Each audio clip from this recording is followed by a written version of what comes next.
Hi guys, fitness Bengal চ্যানেলে আপনাদের স্বাগত। আজ একটি নতুন টপিক নিয়ে কথা বলবো। আজকের টপিকটি খুবই কমন টপিক। আজকের টপিকটি হচ্ছে গাট হেলথ বা পুয়ার ডাইজেশন নিয়ে।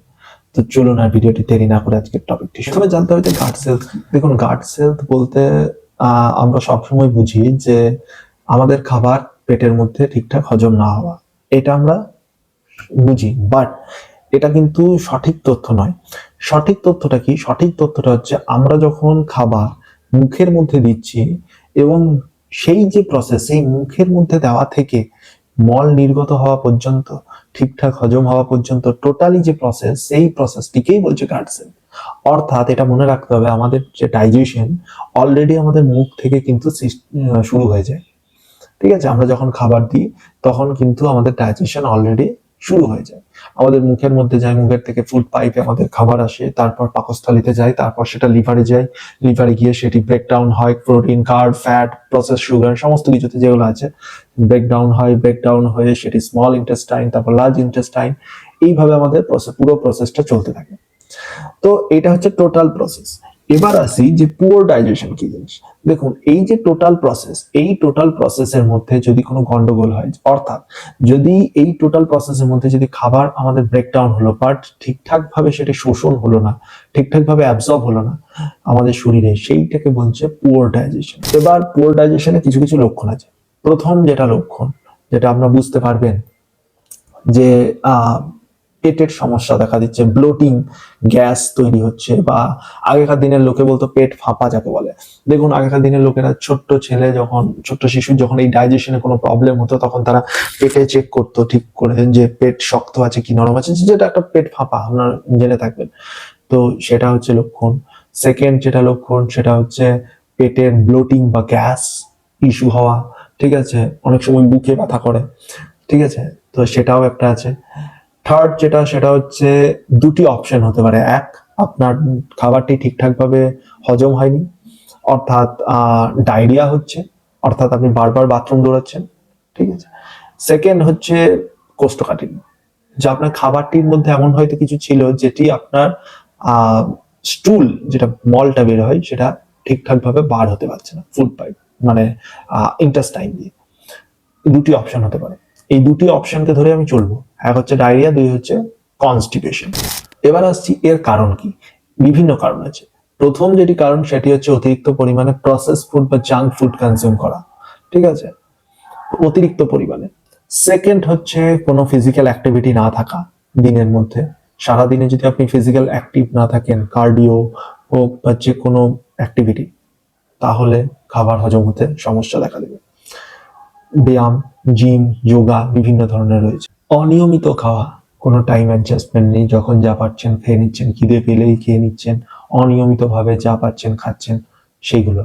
ঠিকঠাক পরিমাণে জল পান না করা, ঠিকঠাক ঘুম না হওয়া। অর্থাৎ একটা জিনিস আপনাকে বুঝতে হবে, ঘুমের সময় আমাদের সবচেয়ে খাবার ডাইজেশন হয় ঠিকঠাক।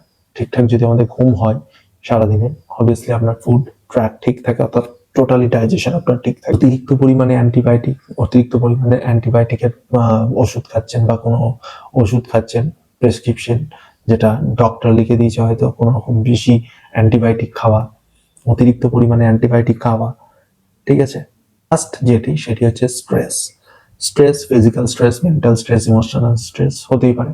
ঠিক আছে, তো এই কারণগুলো রয়েছে। এই কারণগুলোর জন্যই সাধারণত ওই দুটি দেখা যায়, এক হচ্ছে ডায়রিয়া, দুই হচ্ছে কনস্টিপেশন। এবার আসছি যে এর সলিউশন কি আছে। দেখুন, প্রথম যেটা সলিউশন আমরা সকলে জানি, যে ঘরের খাবার খাওয়া। বেশি জাঙ্ক ফুড বা বেশি অয়েলি ফুড বা বেশি প্রসেস সুগার ফুড যেগুলো বাইরে মার্কেটে বিক্রি হচ্ছে, সেগুলো কম খাওয়া, ঘরের খাবার খান। ঠিক আছে। সেকেন্ড যে সলিউশন, সেটা হচ্ছে fibre rich food. Fibre rich food always preferable, যেমন ওটস, ডালিয়া, কিনোয়া, ব্রাউন রাইস, এগুলো হচ্ছে ফাইবার রয়েছে, এগুলো কমপ্লেক্স কার্বোহাইড্রেট, এগুলো তো good source of fibre food. Fibre যখন আপনার শরীরে থাকবে, তখন আপনার যে ফুড ট্র্যাক, অর্থাৎ যে আপনার স্মল ইন্টেস্টাইন বা লার্জ ইন্টেস্টাইনের কথা বললাম, সেখান থেকে থ্রুলি আপনার স্টুল পাস হবে, এবং তার সাথে আমাদের ইনসুলিন স্পাইক হবে না, সেগুলো তো আমরা জানি। তো ফাইবার রিচ ফুড, এবং তার সাথে প্রোটিন, কার্বোহাইড্রেট, ফ্যাট, ঠিক আছে, প্রোটিনের amino acid, animal base protein বা প্ল্যান্ট বেস প্রোটিন, অথবা carbohydrate, simple carbohydrate, complex carbohydrate, ফ্যাটের মধ্যে স্যাচুরেটেড ফ্যাট, আনস্যাচুরেটেড, সমস্ত কিছু ব্যালেন্স ডায়েট মেনটেন করা। অ্যাড প্রোবায়োটিক ফুড, যেমন হচ্ছে দই, ইয়োগার্ট, এগুলো হচ্ছে প্রোবায়োটিক রিচ ফুড অ্যাড করা আপনার ডায়েটে।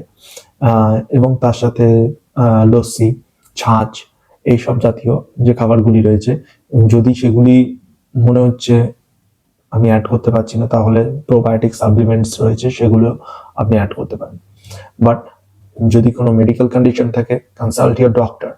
দিনে 30 থেকে 60 মিনিট বা 1 ঘন্টা যে কোনো ফিজিক্যাল অ্যাক্টিভিটি, আপনি জিম যেতে পারেন, আপনি যোগা করতে পারেন, আপনি মেডিটেট করতে পারেন, আপনি কার্ডিও করতে পারেন, মানে ফিজিক্যাল অ্যাক্টিভিটি আপনাকে থাকতে হবে আপনার লাইফে দিনের মধ্যে। যে কোনো, আপনি সুইমিং করতে পারেন, আপনি কোনো স্পোর্টস খেলতে পারেন, আপনি মাঠে গিয়ে দৌড়তে পারেন, ফিজিক্যাল অ্যাক্টিভিটি প্রয়োজন।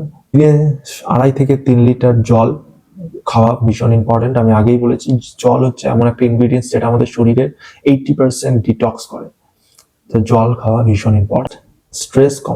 স্ট্রেস কমানোর জন্য আপনি যোগা করুন, মেডিটেট করুন, বাট স্ট্রেসকে কম করতে হবে যাতে আপনার কর্টিসল হরমোন না ইনক্রিজ হয়।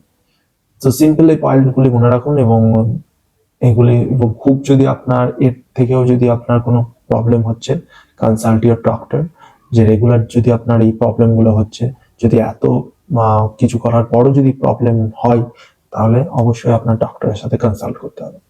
তো দেখা হচ্ছে নেক্সট টপিকে। ভিডিওটি যদি ভালো লেগে থাকে লাইক করুন, চ্যানেলটিকে অবশ্যই সাবস্ক্রাইব করুন। দেখা হচ্ছে নেক্সট টপিকে। এরকম টপিক নিয়ে আমি আসি, তাই নোটিফিকেশন পাওয়ার জন্য বেল আইকনটি প্রেস করুন। Good bye. আর যদি কোনো কোশ্চেন থাকে কমেন্ট করুন। ভালো থাকবেন, সুস্থ থাকবেন।